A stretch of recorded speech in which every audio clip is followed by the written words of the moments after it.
Oy. It's so hard to move around these days. Am I the only one that sprays perfume before a video?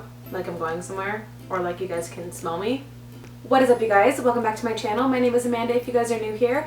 And today we are doing a second trimester recap. So if you haven't watched my first trimester recap, definitely go do so. I will leave the link in the show notes below. Also, again, if you're new here, I am currently 30 weeks pregnant, so I'm in the third trimester. However, I haven't done a second trimester recap video yet, so here we are. I know everyone says that the second trimester is supposed to be so much better and you have all this energy and it's like a whirlwind from the first trimester. I didn't really experience that. I will say that my pregnancy so far, just throughout the whole 30 weeks, has been pretty smooth. I felt really good, really energetic, really comfortable in my body. Well, as comfortable as I can be in my body. And yeah, I just never really experienced anything too unbearable. However, I will say that in the second trimester, I experienced some of the most severe symptoms. So the first trimester, you can again watch the recap video, but I'll just do a little brief kind of to give you context overview of what I felt. I didn't really have any nausea, but I had a little bit of nausea. It was more like fatigue, dizzy spells, and lack of energy, but nothing crazy. This was different. The second trimester I feel like was longer because obviously I knew I was pregnant for all of it. Whereas in the beginning, in the first trimester, I found out I was pregnant at 7 weeks. So it was really only 7 weeks that I was in the first trimester knowingly. So one, it felt longer, and two, I think that the symptoms that I did have persisted for longer and were more severe. Before I get into discussing with you guys all of the symptoms that I had and just how my second trimester was as a whole, if you guys can please hit that like button, it really helps me and helps people find my channel, and hit the subscribe button too, and leave a comment if you guys are pregnant and let me know how your second trimester was, if you guys are getting pregnant, or just how you liked this video. The first thing I want to talk about was probably my worst symptom of pregnancy thus far, and something that nobody really talks about is pregnancy allergies. I had the worst nasal congestion and mucus and postnasal drip and itchy eyes. I never really got allergies before being pregnant. I would get the occasional seasonal allergies maybe once every winter for like a week, but that was it. Nothing crazy. I've never had to take allergy medication in my life. Being pregnant, my allergies heightened. And I don't even know if we're in the thick of allergy season when I was experiencing this. It was March, April, so I guess spring. Is that allergy season? Again, I have no idea because I've never experienced it. But yeah, it was just so unbearable. I remember I would wake up in the morning and I would feel like my throat was so dry, and when I would sit up, immediately I would start to feel mucus running down my throat. Then I would literally choke on the mucus going down my throat. Like I would have to get up and like stand up and kind of be like, because I couldn't breathe because I was choking on the mucus that was coming down from my nose to my throat. I know it's gross, but like the mucus was so thick. One time I even had to get in the shower and just let the steam kind of loosen it up because I could not swallow it. It was terrible. Another way that the allergies manifested themselves is I would just feel really foggy and congested in my head, so it was just like a constant head cold. And at night I would have to use the what's it called? The throat spray. What is it called? It's like the numbing throat spray that you use when your throat is sore, because at night I just couldn't fall asleep because every single time I swallowed, my throat would feel sore. So that was not fun. And again, that was my most severe symptom, and I went to the doctor a few times with those symptoms and they were like, it happens, and it happens to a lot of women. It's just something that not a lot of women talk about because they say that, well, my doctor said, don't know about everybody else. My doctor said that usually women who experience heightened allergies during pregnancy experience allergies beforehand. Told her that wasn't the case for me, and she was like, well, it's still gonna happen.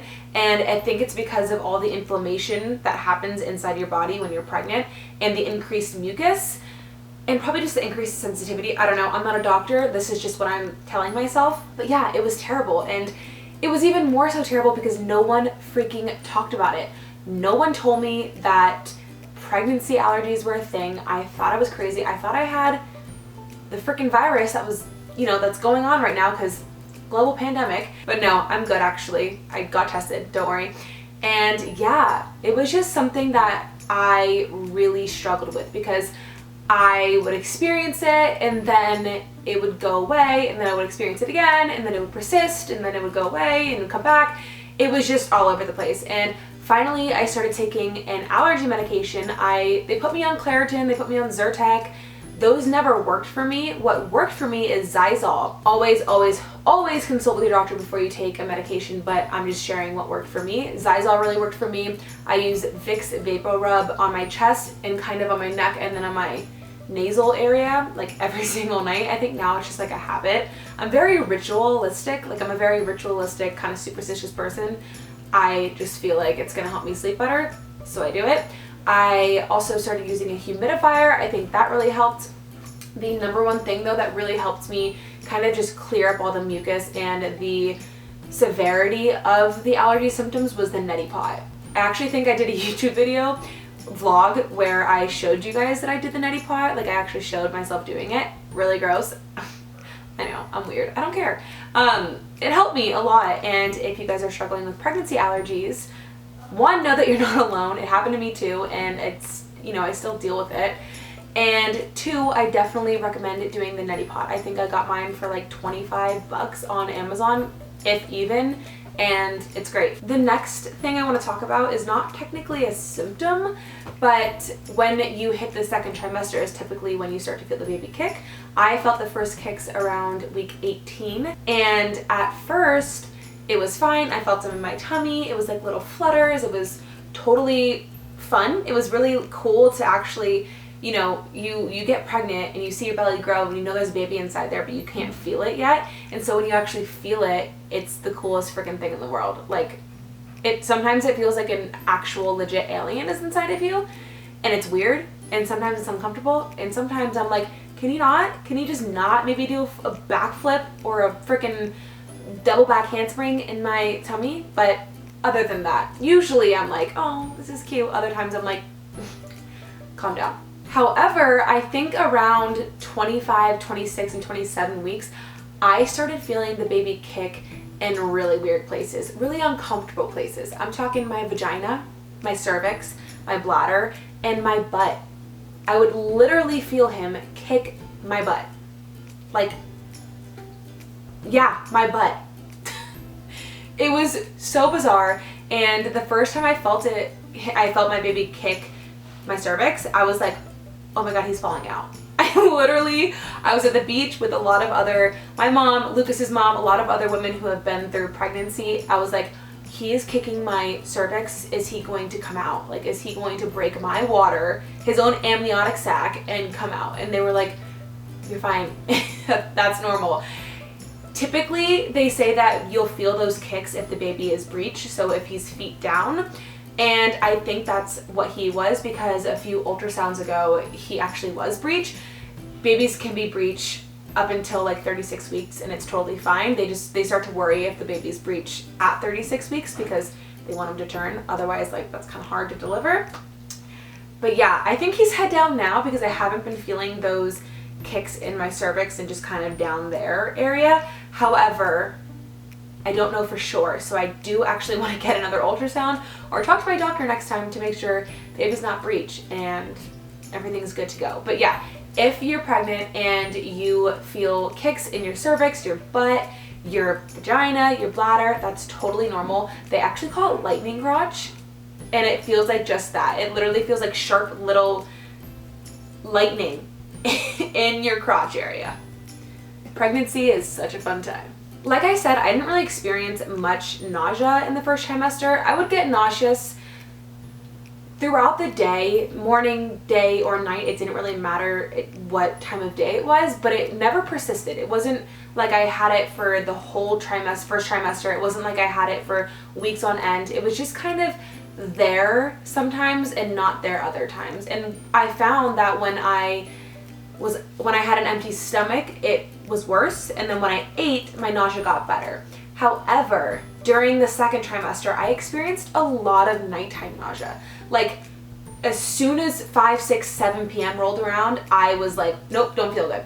It was so weird. It was like clockwork. Never in the morning, never in the afternoon. I've experienced, again, a pretty easy pregnancy and very energetic. I feel as normal as I can feel. But for some reason, when the nighttime rolled around, it was like I didn't want to eat. I felt like I was gonna puke. My tummy felt just off. I even felt like I was gonna pass out sometimes. It was just really weird. And I never experienced that in the first trimester. I don't really experience it now. It was very sporadic and very random. It all just kind of came suddenly, but it persisted for like a good 2 to 3 weeks at one point, where just every night at 5 or 6 p.m. I would be like, oh, my stomach hurts, and I didn't really notice the connection, and then my mom or my dad or Lucas would be like, yep, sounds about right, it's 5 p.m.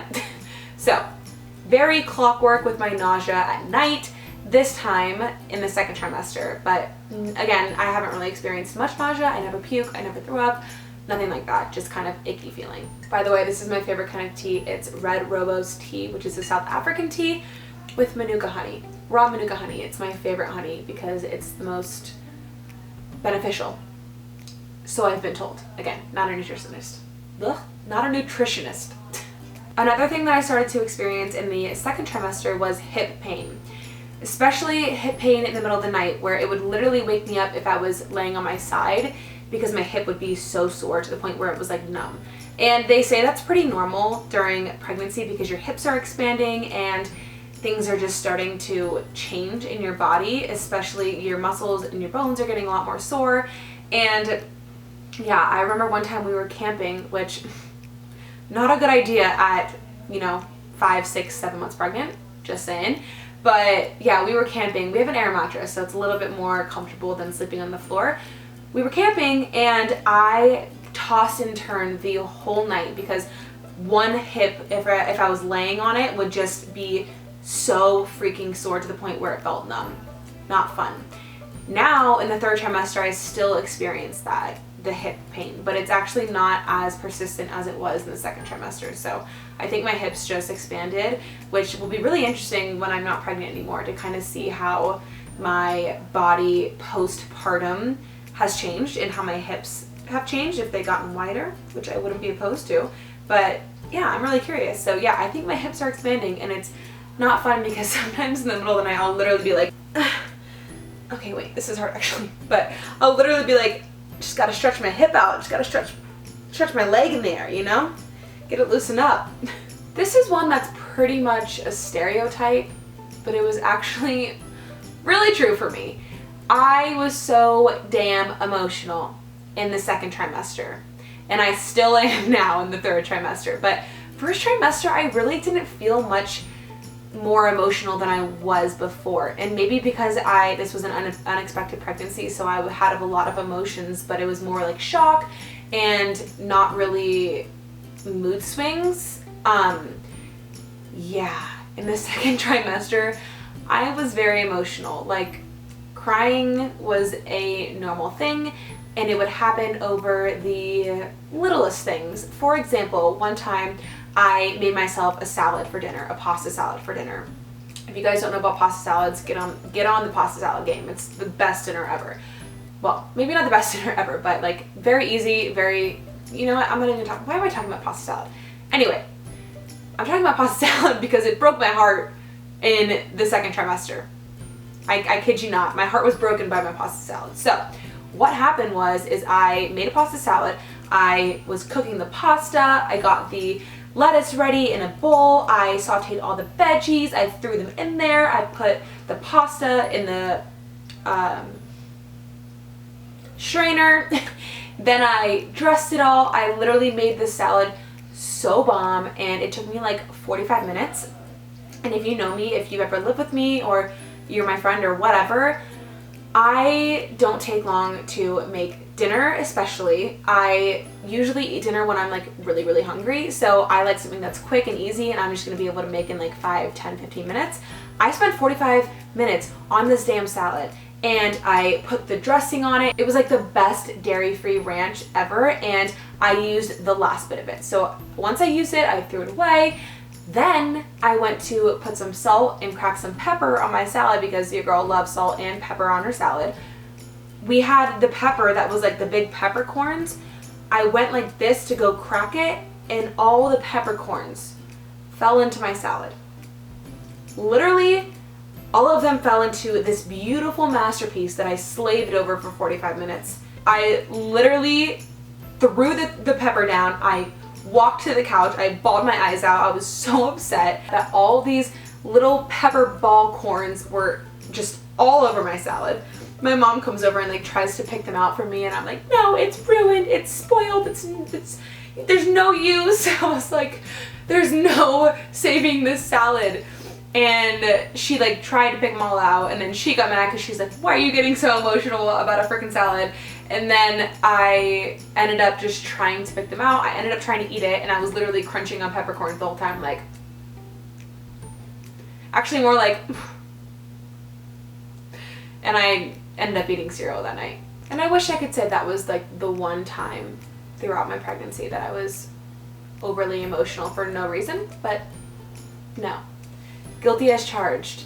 Pregnancy makes you way more emotional. Also, before we move on, I'm not gonna flash you, I promise. I'm wearing a dress and I don't have spandex on. I have underwear on, but you can't see anything, okay? I just wanna show you another symptom. Well, I guess it's like a symptom. It's kind of like a side effect or like a body change of the second trimester.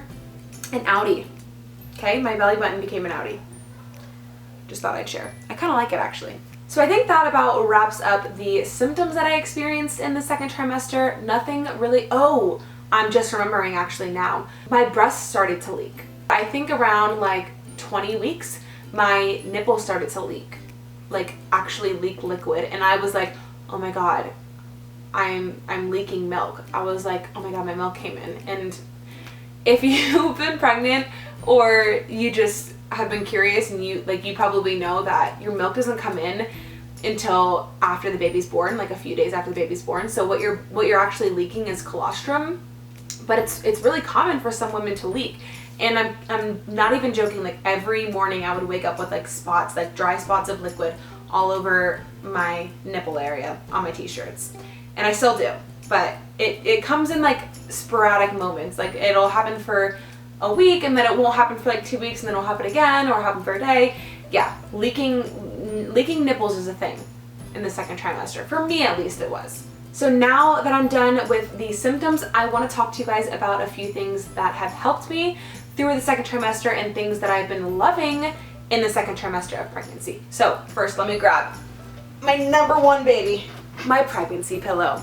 So some people tell you that this is a purchase that you really don't need, or it's like a really terrible purchase that they regret purchasing. Not the case for me, okay? This thing is the best. You can sit here like this, wrap it around you, put your laptop here, do some work. Also, when I sleep, I like to put it like this, prop my head up because you know those pregnancy allergies get me every night.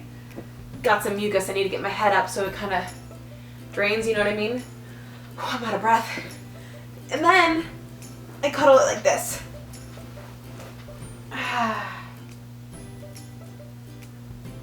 Life-changing.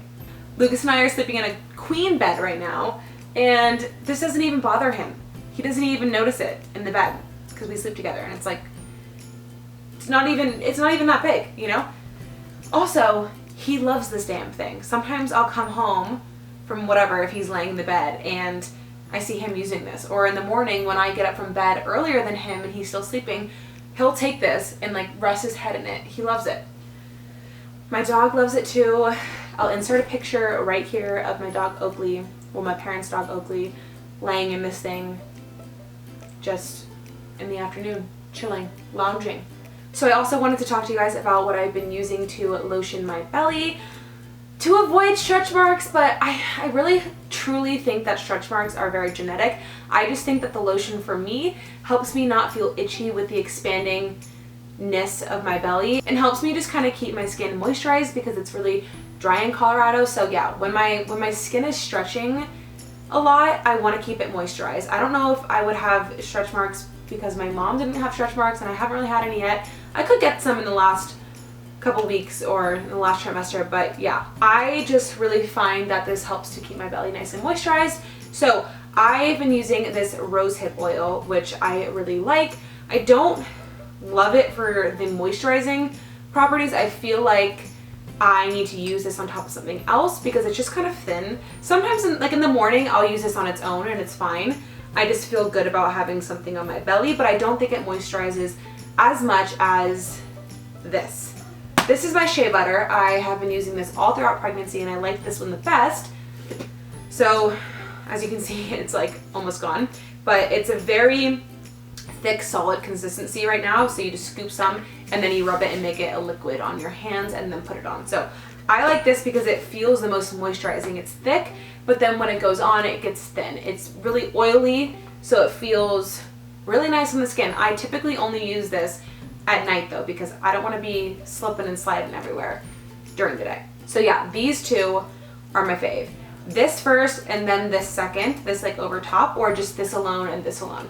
This in the morning, typically this at night. I also wanted to talk about sex. So first trimester, I think in the video I talked about sex too. I answered a question about sex, and that's like my number one question that I get is, how is sex during pregnancy?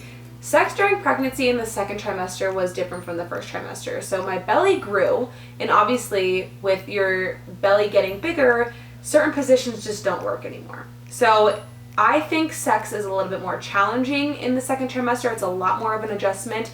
Your partner hopefully is super understanding about that. And yeah, you just kind of have to figure out what works, what's not working, because one week something could feel great and then the next week it could be like, yep, can't do that anymore. So it's very much a up in the air thing, all over the place thing. One day it could feel great, one day it could be not so great. And sex drive too is just kind of all over the place. So I think with pregnancy and sex in general, you just need to be kind to yourself and be kind to your partner and be patient with yourself, not get too frustrated, because I think for me, when my body started to change and sex didn't really start to feel that great anymore, I got kind of upset because I was like, well, shit, this sucks. Like, you know, I can't be intimate with my partner like I want to be. And that can take a toll on some people's relationship. However, I think it's important to give yourself a little bit of grace and understand that, you know, there's a lot of shit going on in your body and you're not going to feel great all the time. So sex is very much of a roller coaster during the second trimester. Sometimes your sex drive is great, sometimes it's not there at all, sometimes sex feels great, other times sex does not feel so pleasant. So sex should never hurt though. During pregnancy, my doctors have stressed that to me, you know, if sex is hurting, then call your doctor. But yeah, not that it hurt for me, it's just sometimes it doesn't feel great. I mean, you got a baby in your belly, so there's a lot going on. Sometimes there's like a lot of pressure, but it's very all over the place. Sometimes it's great, sometimes it's not. Get what I'm saying? Gosh, how do YouTubers film with a ring light? I literally have been seeing a pink ring every time I blink for the past almost hour. Oh my god. Will that ever be the same? Alright, you guys, that wraps up my second trimester recap video of all of my symptoms, all of the things I've been using and loving, and just all of the things about the second trimester. So I hope you guys enjoyed this video. If you guys want a third trimester recap, maybe I will do that, because I feel like people don't necessarily do that, because when you're out of the third trimester, you have a baby and you don't really think about it. So maybe I'll do that in like the last couple weeks of the third trimester, because it's interesting. It is different. They are all very different phases of pregnancy. So if you guys want that, comment below. If you guys have resonated with any of these symptoms, if you guys have pregnancy allergies, please comment below, because I have found no one else that struggles with this. I have been so many nights on Instagram with the hashtag pregnancy allergies, and there's like 5 posts, maybe. So if you guys have pregnancy allergies, I got you. I do too. Comment below. I'd also love to know what pregnancy symptoms you experienced during the second trimester, so definitely comment below that, and also just say hi or leave me a suggestion of any kind of video that you want to see, and maybe I will do that. Again, please like this video and always hit that subscribe button. I am starting to upload every Wednesday. You can count on that. Graduated college, got more time on my hands, so I'm going to be sticking to that schedule. So every Wednesday you will see my face. If you choose to, please, I hope that you do. Hit the subscribe button if you want to. And yeah, I will see you guys in the next video. Let me know what you guys thought about this. Also, you can find me on Instagram at JustMans, and you can listen to my podcast, Just Mans, the podcast. I will have a preview of the last episode at the end of this video, and you can also find me on my blog, justmans.com. Thank you guys so much for watching again, and I will see you guys next time. Bye. Once I fixed internally, my body dropped the inflammation like that. My bloat went away, my inflammation went away. I just felt lighter. I felt more clear. I felt less tired. I had more energy. So it's really way more about your internal self and making sure that is taken care of before focusing on the external things. Because once you get your internal self to be in a harmonious place, it's so easy to get the results that you want. That's what we don't recognize.